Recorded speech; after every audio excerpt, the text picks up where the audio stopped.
birthday. Lagi ko sana ay patuloy ka sa ministry. Sana bigyan ka pa ng Lord na mas marami at mas mahaba ang buhay. At kapatuloy mo naging blessing sa ating iglesia, sa ating pamilya, sa mga ibang tao. So, ito po ay isang surprise namin sa iyo. Sana pagpasensahan mo, sana magustuhan mo. So, happy birthday bro and God bless. Anong surprise siya? Nakikita sa mga sana makabayan na yung mga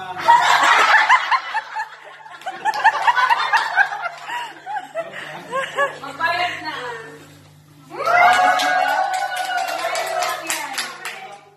May surprise na.